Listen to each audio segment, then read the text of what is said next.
Hello students, आज हम पढ़ेंगे बेसिक मैकेनिकल इंजीनियरिंग।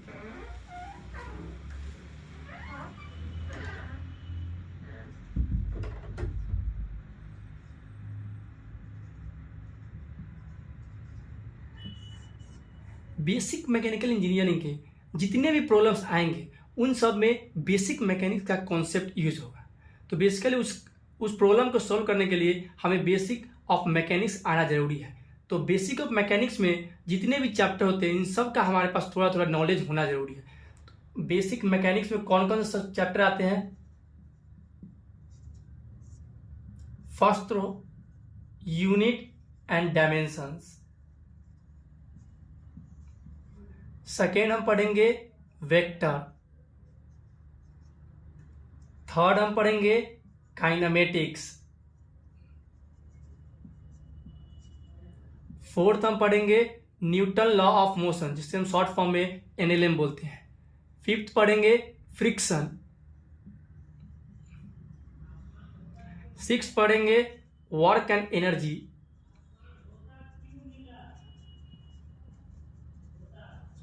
सेवेंथ पढ़ेंगे power.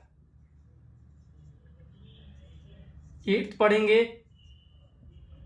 SHM and so on.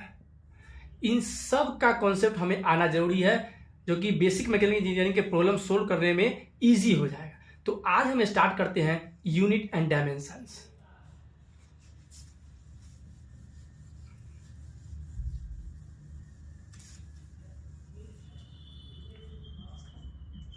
Unit. Now, what is unit? To measure a physical quantity, we need some standard unit of quantity. That means to measure any physical quantity, we need one standard unit of that quantity. Example, just take example of mass. As we already know that the SI unit of mass is kg. This mass is physical quantity, and this kg is the standard unit of this physical quantity is kg. Now understand why we need unit. To measure any physical quantity, we must know the standard unit of this physical quantity. Now, who decide these units? ये जितने भी standard units है, ये कौन decide करते हैं? तो ये डिसाइड करते हैं general conference on weight and measures. एक बॉडी है CGPM, जिसको हम लोग बोलते हैं general conference on weight and measures. ये बॉडी ये डिसाइड करती है कि किसी भी फिजिकल क्वांटिटी का स्टैंडर्ड यूनिट्स क्या होगा। क्योंकि मेन रीजन क्या है, कोई भी स्टैंडर्ड यूनिट जब भी बनेगा वो इंटरनेशनल एक्सेप्टेंस होना चाहिए।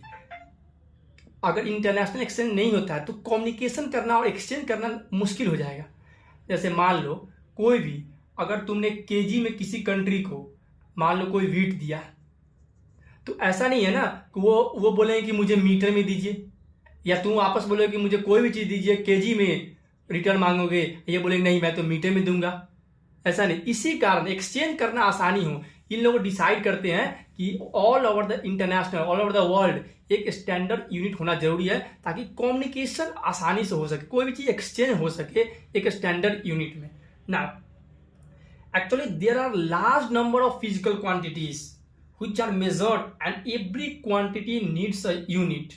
अब देखो ये तो हमारे पास तो बहुत सारे फिजिकल क्वांटिटी है और सबका यूनिट होना जरूरी है। तो क्या सारे यूनिट एक दूसरे पे डिपेंडेंट होंगे?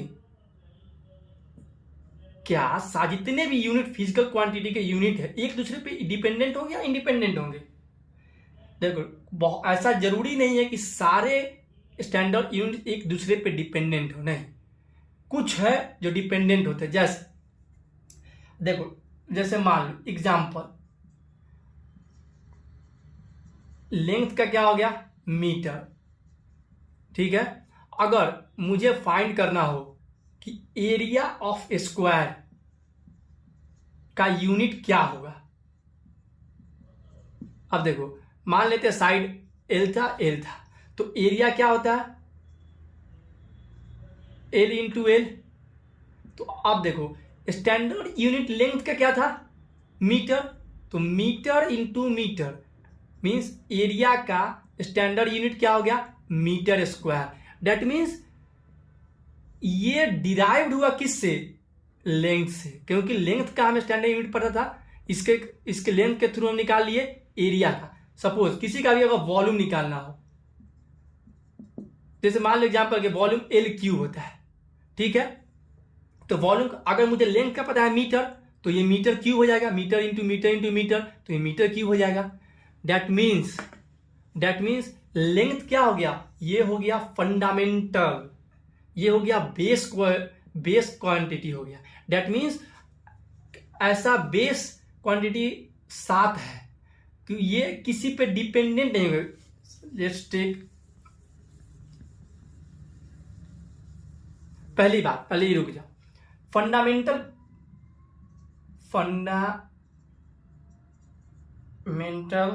क्वांटिटीज। अब देखो किसी भी फंडामेंटल क्वांटिटीज होने के लिए क्या जरूरी है, first it should be independent. अब देखो फंडामेंटल नाम से पता चल रहा है कि ये किसी पे डिपेंडेंट नहीं होना चाहिए। अगर ये डिपेंडेंट हो गया तो फंडामेंटल नहीं हुआ, डिपेंडेंट होने का कंडीशन ही है पहला कि इंडिपेंडेंट होना चाहिए, किसी पे डिपेंड नहीं करना चाहिए। नाउ फंडामेंटल के दूसरा, जितने भी अदर क्वांटिटीज होंगे except fundamental quantity must be expressed in term of fundamental quantities. All the other quantity may be expressed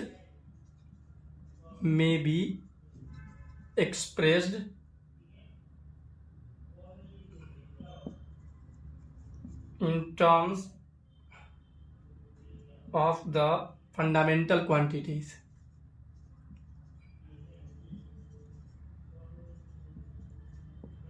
अब देखो दो कंडीशन क्या हो गया, ये इंडिपेंडेंट होना चाहिए, ये इंडिपेंडेंट है, दूसरा क्या होना चाहिए, जितने भी अदर क्वांटिटी होंगे उसको हम फंडामेंटल के क्वांटिटी के टर्म में एक्सप्रेस कर सकते हैं। ठीक है,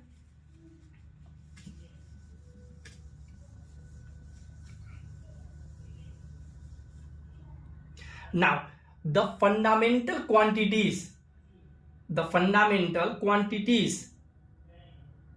are selected in a particular way.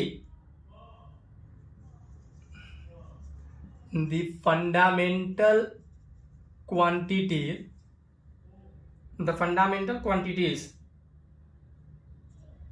are selected in a particular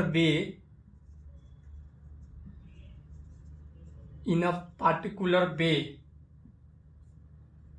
now जितने भी फंडामेंटल क्वांटिटी ऐसे सेलेक्ट किए जाते हैं कि उनका स्टैंडर्ड यूनिट्स, जैसे कि मैंने बताया, जैसे लेंथ का मान लो मीटर, ये किसी पे भी डिपेंडेंट नहीं होने चाहिए। और दूसरा करने से क्या बताया था, जितने भी अदर क्वांटिटी है ये फंडामेंटल क्वांटिटीज के टर्म में एक्सप्रेस किए जा सके। अब देखो जितने भी यूनिट्स है, फंडामेंटल क्वांटिटीज के जितने भी यूनिट्स है उसको हम क्या बोलते हैं, फंडामेंटल यूनिट्स।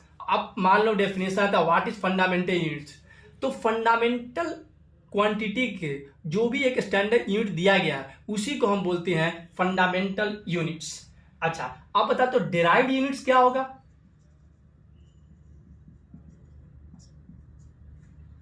अब देखो those obtained for the derived quantities are called derived units।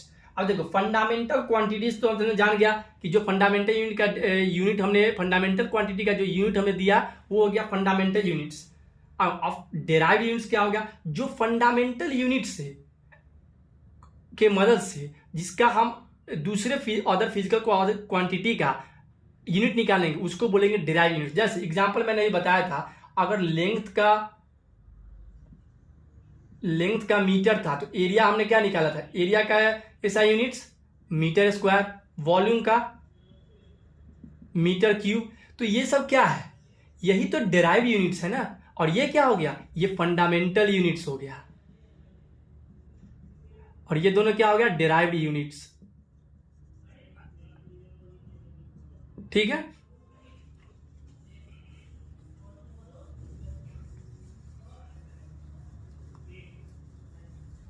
ना फंडामेंटल क्वांटिटीज को हम लोग बेस क्वांटिटीज भी बोलते हैं। फंडामेंटल क्वांटिटीज को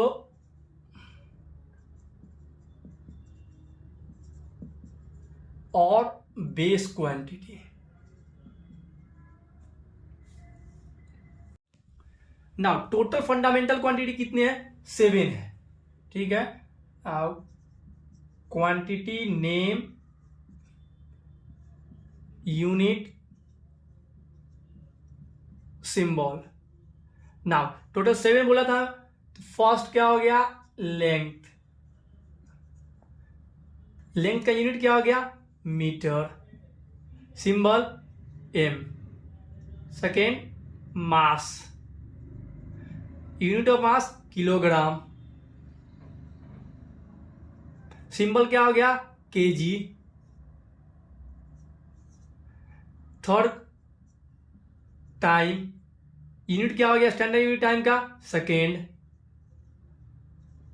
सिंबल क्या होगा, ACC. Fourth electric current, unit क्या हो गया, एम्पेयर। नाउ सिंबल क्या हो गया, ए। नाउ फिफ्थ टेम्परेचर, यूनिट क्या हो गया, केल्विन। सिंबल क्या हो गया, के। 6 लुमिनस इंटेंसिटी,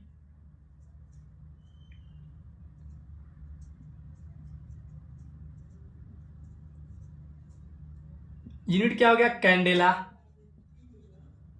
सिंबल क्या हो गया, CD. Seventh amount of substance, amount of substance, unit क्या हो गया, मोल। सिंबल क्या हो गया, एमओएल, मो। नाउ तो टोटल स्टूडेंट 7 फंडामेंटल क्वांटिटी हो गए। कौन कौन, फर्स्ट लेंथ, लेंथ का यूनिट क्या हो गया, metre.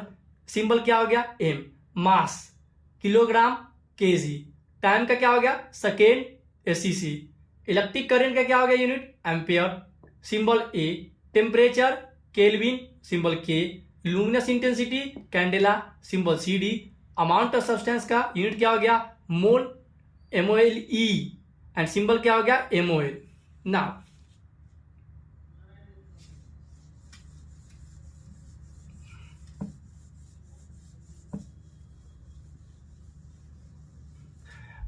beside these 7 fundamental quantities, 2 supplementary units are derived. That means कि जितने भी 7 फंडामेंटल क्वांटिटीज थे उसके अलावा भी 2 अपने पास और होते हैं।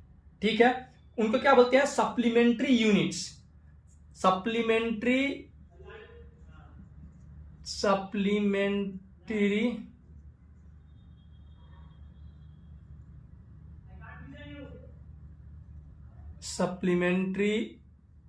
यूनिट्स। फर्स्ट क्या हो गया, प्लेन एंगल। सेकेंड क्या हो गया, सॉलिड एंगल। ना प्लेन एंगल, प्लेन एंगल का क्या हो गया, यूनिट सिंबल। प्लेन एंगल का क्या हो गया, यूनिट रेडियन। सिंबल क्या हो गया, आर ए डी। ठीक है। सेकेंड क्या था, सॉलिड एंगल। सॉलिड एंगल का क्या हो गया, स्टेरेडियन।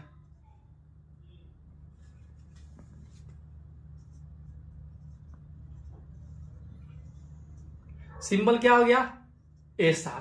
डेट मीन्स अब अपने पास क्या हो गया, 7 फंडामेंटल यूनिट्स कौन कौन थे, length, mass, time, electric current, thermodynamics, temperature, amount of substance, luminous intensity. 2 supplementary क्या क्या हो गया, plane angle and second one is solid angle. Plane angle का यूनिट क्या हो गया, रेडियन।